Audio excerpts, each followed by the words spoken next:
বেগম রোকেয়া 1932 সালে যখন মারা যান, কলকাতার মুসলিম মৌলবাদীরা তাকে জায়গা দেয়নি, কবর দিতে দেয়নি, কারণ উনি নারীবাদী লেখিকা ছিলেন। তিনি মৌলবাদের বিরুদ্ধে সংগ্রাম করেছেন, তিনি নারী শিক্ষার পক্ষে সংগ্রাম করেছেন, স্কুল করেছেন। সেই জন্য যারা নারী বিদ্বেষী মুসলিম মৌলবাদী তারা তাকে জায়গা দেয়নি মারা যাওয়ার পর ওখানে কবর দেওয়ার জন্য। তখন রাতের অন্ধকারে এই পানিহাটিতে এসে একজন ওখানে জায়গা দিয়েছিলেন, পানিহাটিতে এসে তার কবর হয়।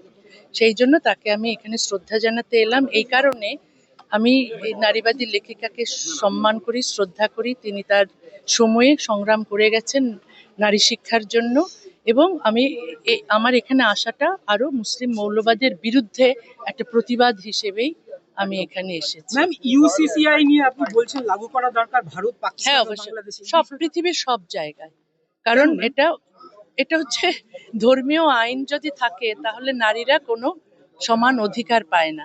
সেই জন্য সমান অধিকারের ভিত্তিতে যেন অভিন্ন দেওয়ানি বিধি আইনটা হয়, তাহলে যে ধর্মীয় আইনের কারণে যেখানে মেয়েরা সমান অধিকার পাচ্ছে না সেখানে অভিন্ন দেওয়ানি বিধি হলে সমস্ত উপমহাদেশে নারীরা সমান অধিকার পাবে। বাংলাদেশে হিন্দু নারীরাও কিন্তু ধর্মীয় আইনে আছে, ধর্মীয় আইনের অধীনে সেখানেও তারা কিন্তু সমান অধিকার পায় না, উত্তরাধিকার পায় না।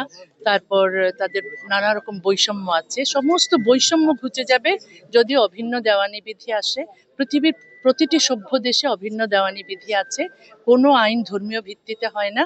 সমস্ত পারিবারিক বা এই ব্যক্তিগত আইনগুলো মানে ধর্মীয় আইন নেই ওখানে, ওখানে সমানাধিকারের ভিত্তিতে আইন আছে। এই জন্য শুধু উপমহাদেশের নয়, সমস্ত পৃথিবীর জন্যই সভ্য হওয়ার জন্য, সমাজকে সভ্য করার জন্য, নারীর সমান অধিকারের জন্য, মানবাধিকারের জন্য অভিন্ন দেওয়ানি বিধি আনতেই হবে। বাংলাদেশে যদি শেখ হাসিনা ফিরে আসে কি হবে সেটা তো আমি জানি না, তবে আমি গণতন্ত্রে বিশ্বাস করি। শেখ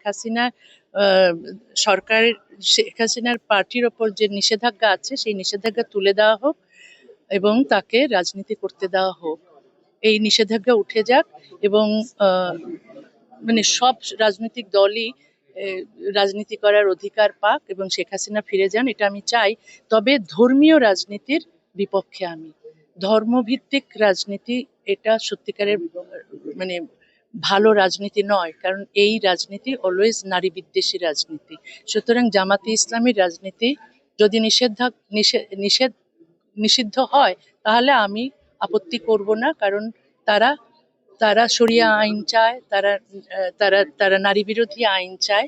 তারা যদি ক্ষমতায় আসে, তারা যদি রাজনীতি করার অধিকার পায়, তাহলে সংখ্যালঘুদের কোনো অধিকার থাকবে না বাঁচার, কোনো নারীর কোনো অধিকার থাকবে না। সমান অধিকার তো পাবেই না, ন্যূনতম অধিকারও তারা পাবে। দেশে ফেরার পরিকল্পনা আছে?